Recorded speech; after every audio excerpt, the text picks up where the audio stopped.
વક્તા અને શ્રોતાના થોડા નિયમો બતાવ્યા છે. વક્તા કેવા હોવા જોઈએ? તો કે વક્તા કપટ રહિત હોવા જોઈએ. વક્તાની અંદર કપટ ન હોવું જોઈએ. કપટ રહિત એને કથા કરવાની કહી છે. બહુ પૈસા વાળો યજમાન આવ્યો છે ને હવે હું કલાક એક કથા વધારે કહીશ, બહુ સરસ દિવ્ય કથા કહીશ, એમ ન હોવું જોઈએ.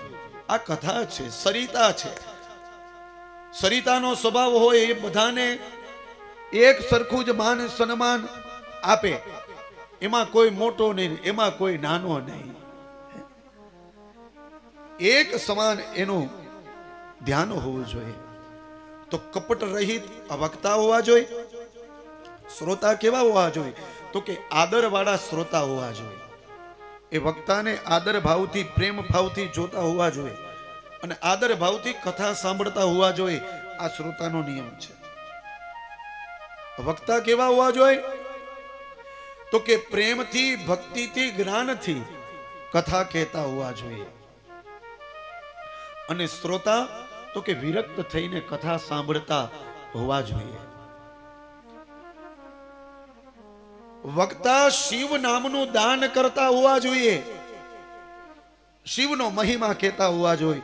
અને શ્રોતા તો કે યથાશક્તિ ધન અને ધાન્યનું દાન કરતા હોવા જોઈએ.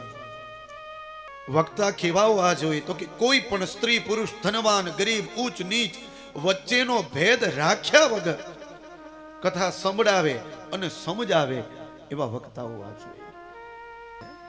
5 જણા બેઠા હશે ને પણ એવા બેસવા જોઈએ કે એ કથા જ સાંભળવા માટે બેઠા હોવા જોઈએ. એના સંસારની બીજી કોઈ જરૂરિયાત નહીં, બસ કથા સાંભળે એવા શ્રોતાઓ જોઈએ. ક્વોન્ટિટીની જરૂર નથી. મંડપ ભરેલો હોય પણ એમાં એ 5000 જણામાંથી 4000 હુતા હોય થાંભલા ટેકે.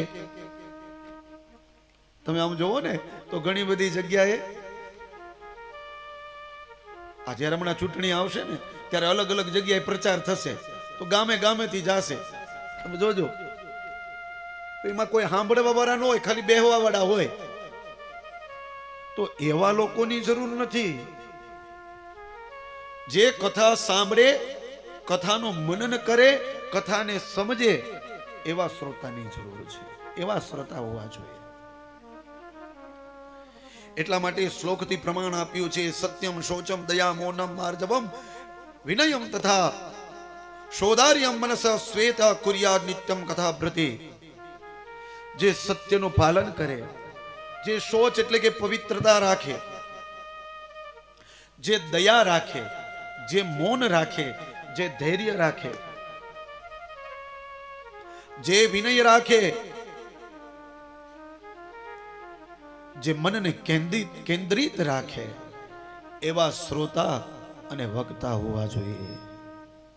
તો આ કથાના નિયમો, લક્ષણો બતાવ્યા છે.